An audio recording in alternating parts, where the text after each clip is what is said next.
All right, today we're going to install some C9 retrofit bulbs onto a roof. So walk you through real quick what we're going to need. These are our flip clips, bidirectional flip clips. Pretty stable clip, pretty affordable.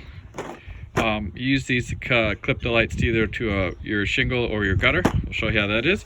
We have our C9 retrofit bulbs. In this particular case, we're going to use pure white and teal. We have our C9 socket wire. This is spaced at 12 inches. And what you end up doing is screwing the bulbs into the socket. And you can do any color combinations that you want. These come with a plug on both sides. So this is a 100 count, and then we've got 125 or a 25 with it, and that's about what our roof is. And then also I've got some extra zip plugs as well, just in case we got to cut the wire and add in some other plugs. You can certainly do that even with these pre-made strands. So simply the plan is we're going to screw in bulbs to our wire. We're going to put a clip on them, and then we're going to clip these to a gutter in this case. All right, so what we did is, because it's a really flat roof, we just jumped up on the roof instead of fighting the bushes and such that are in front of this house. Just be very careful getting on roofs. If they're steep, don't do it. Use a ladder, use a lift, whatever you got to do. Safety first. It's not worth falling, but this roof is very flat, so I jumped up here. This is my C9 wire. It's all laid out in front of me. You can see we've been chunking right along, and all we're doing is taking the all-in-one clip and just hooking it onto the bulb, and then they just snap right onto the gutter. Get it close here, and you can see that they just snap on, and you pull the wire not super tight, but tight enough that you get nice even spacing on everything, and then just down the roof we go.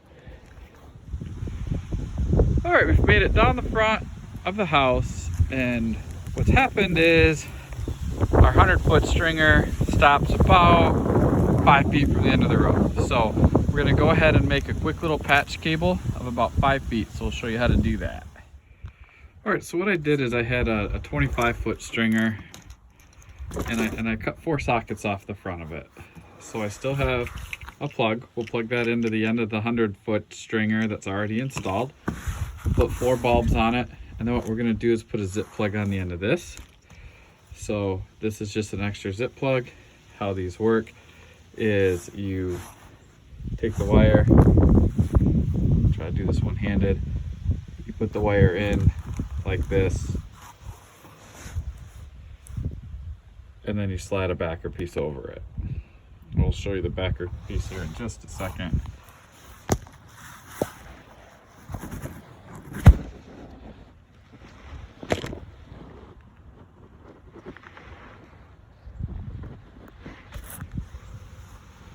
So with the backer and the wire in there, you slide it.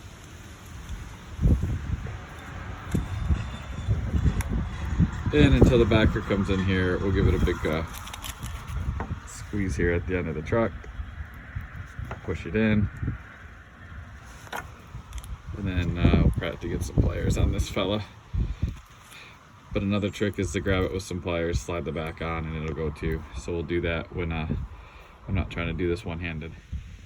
All right, so I've got my little piece of 4 lights. I've got my bulb screwed in. I got my flip clip clapped onto it. I was able to snap the plug on now that I had 2 hands to do it. You could use liquid tape or something like that. You don't necessarily have to use a plug. The plug's just nice in case later on you decide to add something onto it.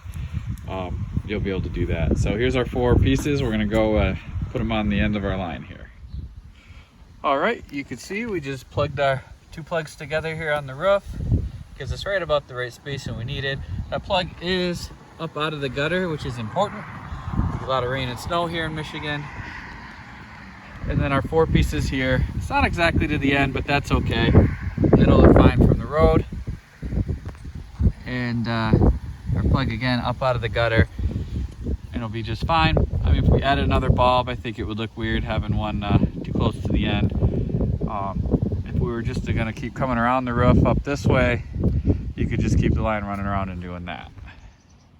And one last thing I wanted to show was this is way down at the other end of the roof where we started.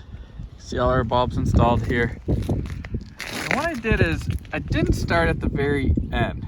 And the reason is, if you look, this is a big old bush up into the corner of this house.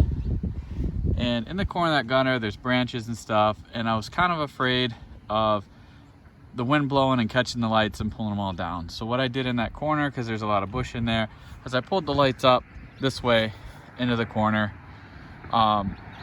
Again, if you look out, you couldn't see the lights from the road anyway, so it's not going to be aesthetically an issue, but it's going to keep your lights on the gutter all winter long. Again, we have an extension cord plugged into the end out of the gutter.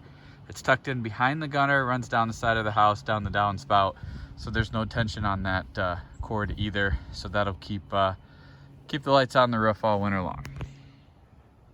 And from the ground, nice straight as the gutters are anyway. C9 bulbs, teal and pure white, 1 foot spacing.